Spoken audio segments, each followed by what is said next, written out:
Frank Ragnow has retired. So what does that mean? Let's talk Lions. Woo! Welcome back to an all-new episode here at Let's Talk Lions. My name is Jay. The news dropped just 2 days ago that Frank Ragnow is retiring from the NFL.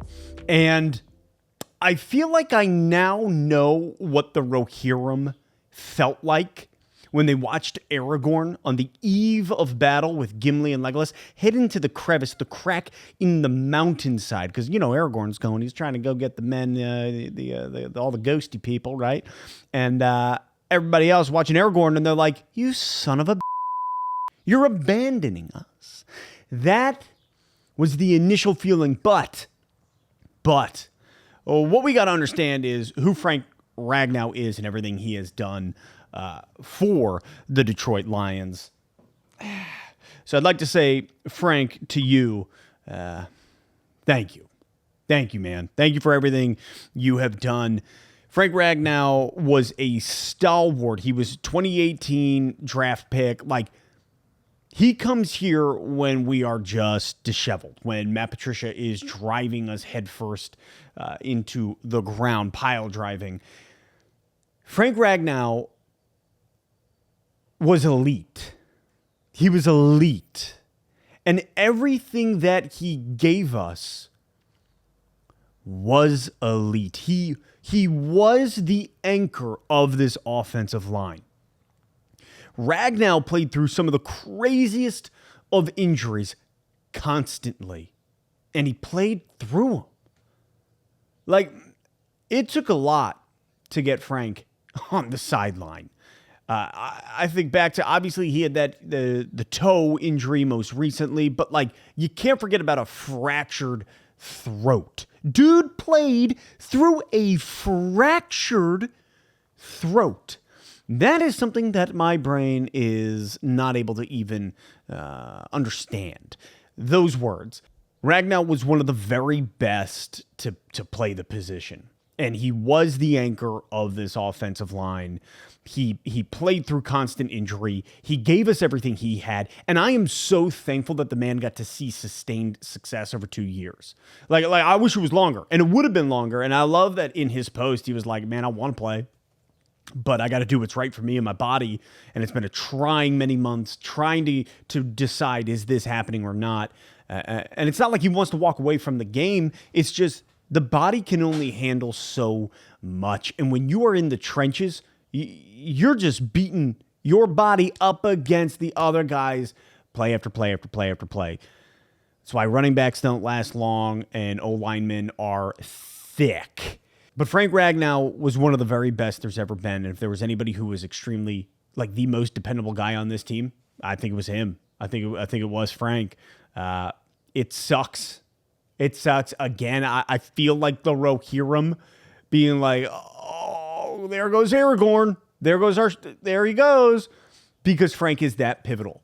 So a huge shout out to the man who laid his life on the line, the O-line, every single week, who protected Goff, who created the run, the holes for Gibbs and for Monty and for Jamal Williams and carry on. Like, Frank Ragnow has been a stud here in Detroit. So it sucks to see him go. And then here we are, next man up. And now it makes sense with the Tate Ratledge pick. Now, fear not, I don't believe all hope is lost. In fact, like, how worried am I for the Detroit Lions offensive line with Frank Ragnow moving on? Not a ton. I feel very confident in the O-line still. However, you are losing your center. You are losing a stalwart piece. You are losing what is one of the best centers to play the game. And this hurts, but it's not over. So for any fans out there who are like, oh my God, we're in trouble, I don't believe that the Lions are in trouble. I think everything is going to be just fine. You've got the O-line, which moves me on to the O-line itself. One of the best that there's been. And is there cause for concern? Sure. But I think it's going to be handled well. You've got Penei Sewell and Decker in your right and left tackle. right? You've got two of the best in the business holding up the sides now, holding up the ends of the line.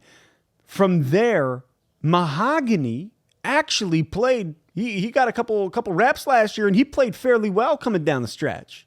He's a guy looking at guard where I'm like, I feel pretty confident that hopefully at this point and where he'll be after training camp, he'll be good to go.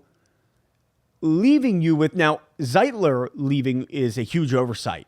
That's a guy that the Lions should not have let walk, especially now with Ragnow retiring. Zeitler would have been a huge keep. And instead, we've lost him, so here we are. What to do?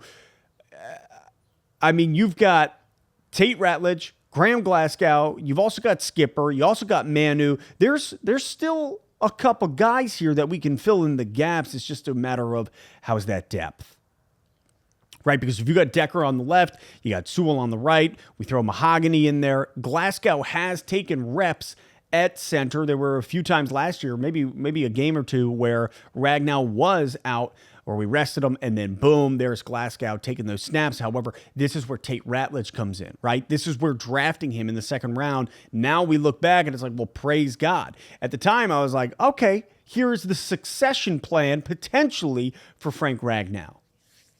Well, I thought we had at least one more year. And it's funny because last season, or 2 seasons ago, when we lost in the NFC Championship game to the Niners, I was beating it like a dead horse saying, man, I think that's it for Ragnow. I think he's retiring. And thankfully he came back for one more run. And God, bro, like I want the Super Bowl terribly as a fan. As a fan of the Detroit Lions, I want the Super Bowl terribly.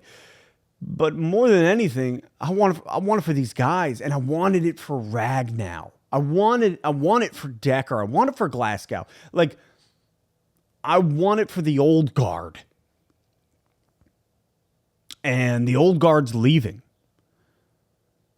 I mean, we've got so many guys under the age of 25. Sewell, Gibbs, St. Brown, like Jack Campbell. You think about all of our draft picks over the last 3 years, and they're all studs. But like the old guard deserved it. And I'm just so thankful that Frank Ragnow got to see the NFC Championship game, got to see the Detroit Lions successful, got to play in meaningful football games. And anyways, yeah, I guess that kind of takes me to Tate Ratledge, because it's funny, opening week of OTAs, Ratledge was taking, we all know it, he was taking reps at center. And that's because Ragnow wasn't around. And myself included, we all thought it was contract issues. Turns out it was retirement, and that's why Tate Ratledge was taking those snaps. It looks dirty with that mullet. It looks good. I like it. And honestly, he's a dog. I think he's going to be great. It's just how long does it take? And replacing a guy like Ragnow it's just not something you do overnight. It's just not something you do overnight. So where can we get him? How quickly can the Lions get him up to speed to be able to be the guy? Otherwise, is Glasgow our center going into week 1?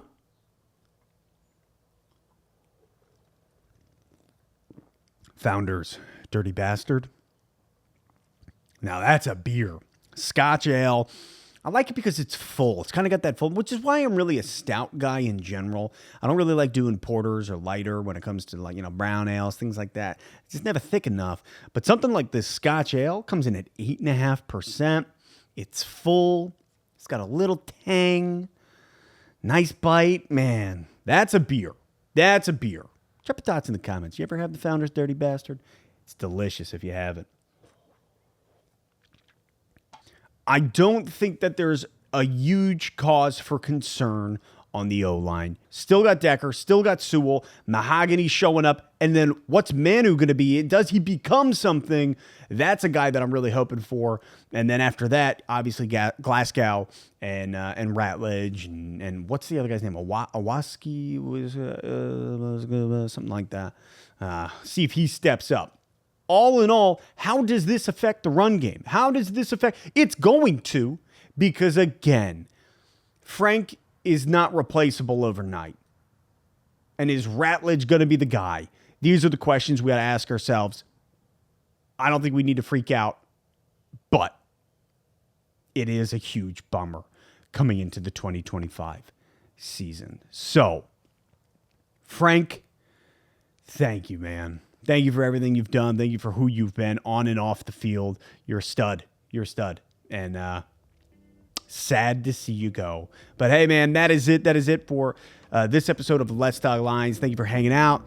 Drop your thoughts in the comments. Looking forward to making more content. Obviously, did a couple with the boys. Going to continue to do that. Life is good.